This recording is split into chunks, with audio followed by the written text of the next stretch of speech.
Last time we saw you, we put the brand new Tillotson 212cc engine on the American Express 2.0.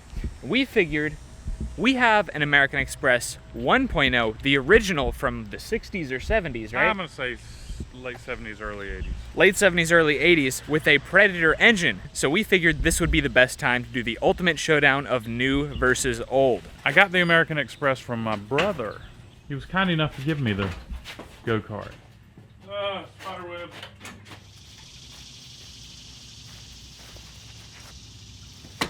There she is. Yeah, man, you want to tell them about that steering wheel? Oh man, I forgot about the circumstances. Yeah. And the camera wasn't rolling. No, either. that was before we made videos, man. Yeah. It's actually kind of a funny story because the thing was pretty cool. And you could get it to do a 180 on the pavement. And I went to go do a 180 and it didn't want a 180 and it caught and I'm holding the steering wheel and the steering wheel just rips off in my hands and I go rolling off the go-kart. Go-kart stops, I'm rolling and the steering wheel just flings out of my hand and it rolls probably 500 feet or something down the road perfectly. It was hilarious. And this is a Grant steering wheel that was underneath the bed of my house. Oh, from a race car. From like a Honda Civic or something, right? How many poles? 5. 5 poles. All right. 2 poles. Like a champ. Like a champ.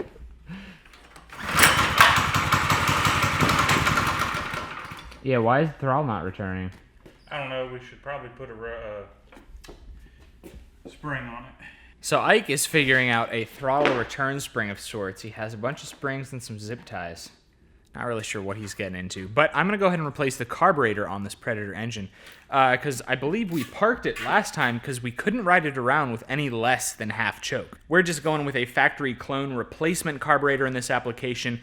We have removed the governor on this engine, but otherwise it is a stock engine. This is gonna be your best budget replacement carburetor option. Another great option is the Tillotson TCT carburetor. It is a very user-friendly carburetor. It has an idle adjustment screw and it also has a fuel ratio screw, so you don't have to drop the bolt and replace the jet. You can just do it with a twist of a screw. And finally, a good performance carburetor option is going to be the Mikuni 22mm carburetor. We've used it a bunch in the past, but this engine just is not flowing well enough to warrant that kind of carburetor. You can find links to all 3 carburetors in the description of our video. They are available from gopowersports.com, and if you use our discount code CC10, you can get 10% off to get yourself an even better deal on parts. Help support us as well.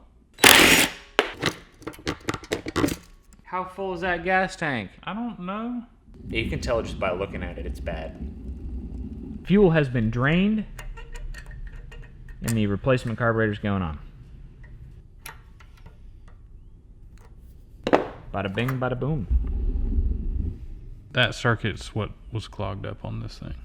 Okay, so the more you back it out, the more it sucks fuel from here and puts it up there. And when you screw it in, it'll actually go in and the less It'll fuel clog it up more. gets sucked up from the bowl.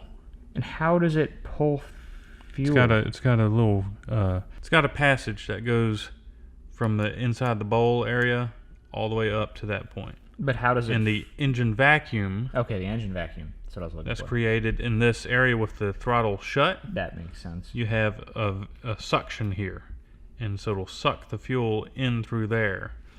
And you know the little idle screw right there? Mm-hmm. It'll open and close this very slightly, And causing more air to come in. Okay, so that's your air side of things, and that's your fuel side of things. Yes. At idle. At idle.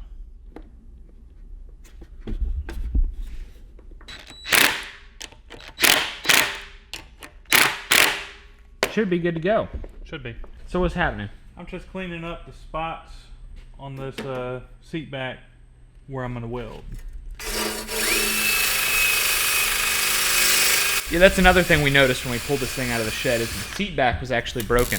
Don't know how it broke, but it was broken.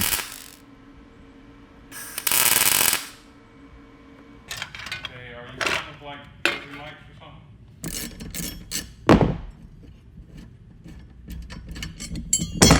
All right, so I just took the 71 tooth sprocket off of the 2.0 to examine the carnage from last time.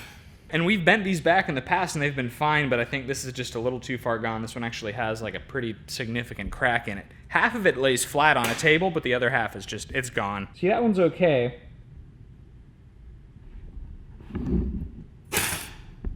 This one is not so much okay. So that was a 71 tooth, and for 35 chain, that's almost as big as they come, and we're gonna be putting a 54 on it. 54 is almost as small as they come. So we had a top speed of 31.4 miles an hour or so with the 71 tooth sprocket, and that's with this governed Tillotson engine. So we're going to be bumping that top speed up to probably 42, I'd imagine, with this 54 tooth sprocket. So the seat is bolted back on, and we have this new flat bottom steering wheel from Go Power Sports we're thinking about putting on here. Also never realized this is actually on backwards. Yes. For clearance. Had to.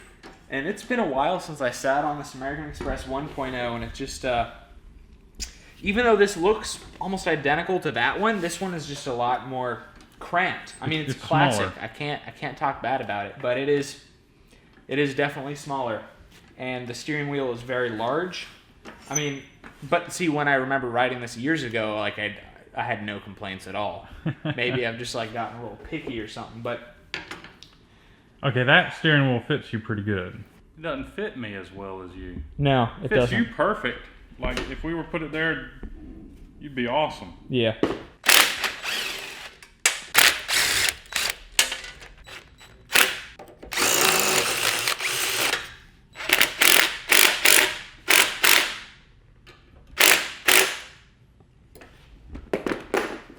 Got it? You know, I think I like it better. Really? Yeah. It looks better. I know when we held it up it didn't look better, but now it looks like it fits you better. So we are finally ready to go for our head-to-head challenge here of new versus old. This may turn into a drift battle as well, because these are both very, very drift-happy chassis. They may look very similar to one another, but there are subtle differences in each of the setups that may make them perform very differently than one another. I don't know. Only one way to find out. So here is a spec breakdown of each cart here. The OG American Express 1.0 is rocking a Predator 212cc engine with 6.5 horsepower. The governor has been deleted. It's rocking a 12-tooth clutch and a 62-tooth sprocket. With its current RPM and gearing setup, we'd estimate its top speed to be around 37 or 38 miles an hour. The front end has no caster whatsoever, and it has a 45.5-inch wheelbase. The American Express 2.0, I'm going to say it's a 2017 model, is rocking a Tillotson 212cc engine, making 10 horsepower. But this engine is still governed, and it has a 30 series torque converter, which is going to give it impressive acceleration off the line. But it has pretty darn tall gearing for the yard circuit here with a 54-tooth sprocket. The front end has been modified to have 15 degrees of caster, which is going to make it more stable at high speeds. Don't think it's really going to affect us on this track at low speeds. And finally, it has a 53.5-inch wheelbase, so it is quite a bit longer than the original American Express. I just want to point out that you definitely have an advantage over mine. Yes, I do. You have a torque converter. But you have heritage. Heritage. All right, I'm game. For our first challenge of new versus old, I'm going to try to chase Ike around and pass him on our Cars and Cameras Grand Prix circuit. So I'm going to give Ike maybe a 5-second head start on the old American Express 2.0, and then I'm going to chase after him on the new one powered by the Tillotson engine. That's a part of a refrigerator, guys. And because we're doing mostly left turns, it makes sense to only bolster the right side. Nice helmet, dude. Thanks, man. It looks familiar. Well, we shouldn't be using it since I... Hit your head pretty hard? Yeah, I did. You can actually see a little bit of, if you look closely, you can see where deformation in the helmet, but I got another one, but just not here right now, so hopefully I won't need this. Ready? Yeah. All right, no choke. Ready? Yeah. 5 Mississippi. How many left? As many as it takes for me to pass you. And then the same deal. Are you ready? Yep. 2 Mississippi, 3 Mississippi, 4 Mississippi, 5 Mississippi. Woo!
I got stuff in my eyes. Oh, dude, I got all kinds of stuff in my eyes. I probably should have what you got. A full mask. I got dirt in my mouth too. 1.0 beats you to death out there. Yeah, clearly the 2.0 is way more comfortable. I gotta say, they're pretty decently matched in the power department, though. They really are. But I gotta say, I'd kick your butt in a drifting competition. No way. My go-kart's never seen a pair of taillights. Bring it on.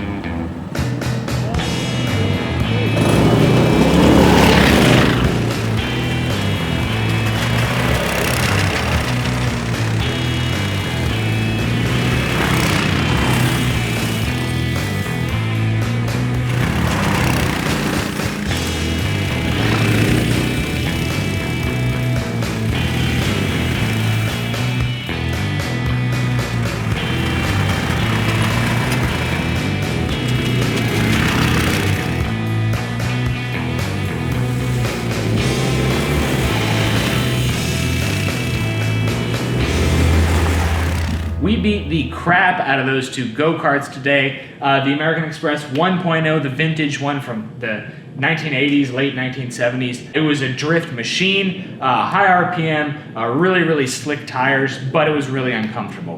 The 2.0 was really comfortable, had the horsepower, and it did pretty good drifting too. Yeah, it was hard going from the 2.0 to the 1.0 because like you're constantly falling out of the seat on the 1.0. I mean, I completely understand why you strapped yourself in. Yeah. What about the grate on the Yeah, side? the grate was that helped a necessary lot too. Yeah, Yeah, helped a lot. But anyhow, had fun, man. Both of the karts are awesome.